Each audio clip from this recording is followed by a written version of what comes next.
Mula 21 new cases ng HIV kada araw noong 2014, dumoble yan sa 48 new cases kada araw noong 2024. Pero nitong Enero hanggang Abril ng 2025, umabot na sa 56 kada araw ang naitatalang mga bagong kaso ng HIV. Base yan sa pinakahuling tala ng Department of Health. Ang nakakaalarma ayon sa DOH, pabata ng pabata ang nagpopositibo sa naturang sakit.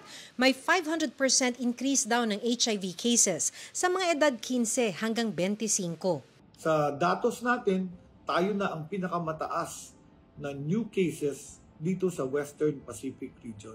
Dahil dyan, pinag-aaralan na ng DOH na ideklarang public health emergency ang HIV. Maganda magkaroon tayo ng public health emergency, national emergency for HIV dahil magtutulong-tulong ang buong lipunan. Sana noon pa, sabi ni Kael Mata, HIV positive at HIV community organizer.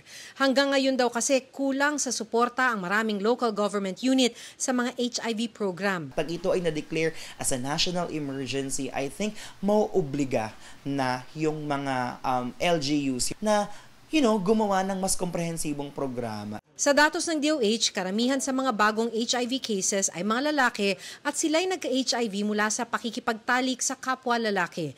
Maaring ito raw ay dahil pinadali ng social media, dating apps at chat rooms ang pakikipag-meet up para sa sex. There is nothing wrong with sexual contact if you do it safely. Kung meron kang protection, barrier protection. Pero sabi ni Mata, hindi mga dating app at chat room ang problema, kundi access ng kabataan sa proteksyon tulad ng condom. Sa buong Pilipinas, I can say is the total numbers of HIV cases among youth ay 33% sa kabuang total. Mga kabataan, if they go to health center, they ask, pwede ba makingi ng condom? Ang sagot sa kanila, saan mo gagamitin? Bakit mo kailangan? Dapat mapadali rin daw ang access sa HIV treatment hubs at testing facilities. Kaya malaking tulong ang QR code na ito na nagbibigay ng directory ng mga HIV treatment hubs at testing facilities sa buong bansa. Maaari ring itanong yan sa inyong health centers. Maliban sa mga pampublikong ospital at health center, meron din mga pribadong ospital at non-government organizations. Giit ni DOH spokesperson Albert Domingo, bukas ang testing kahit sa menor de edad na walang parental consent. Libre ang testing at libre ang antiretroviral na gamot. HIV is not a death sentence. Hinahawig nga namin yan parang high blood is at the end of your life. No, it's not. You just have to take maintenance. PhilHealth even has an HIV package. Pero sabi ng DOH, dapat wag nang paabutin sa gamutan.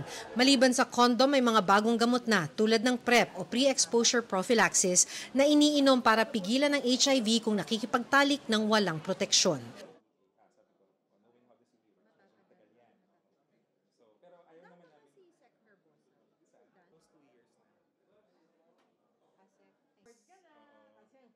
Feeling ko hanggang after lunch kayo dyan.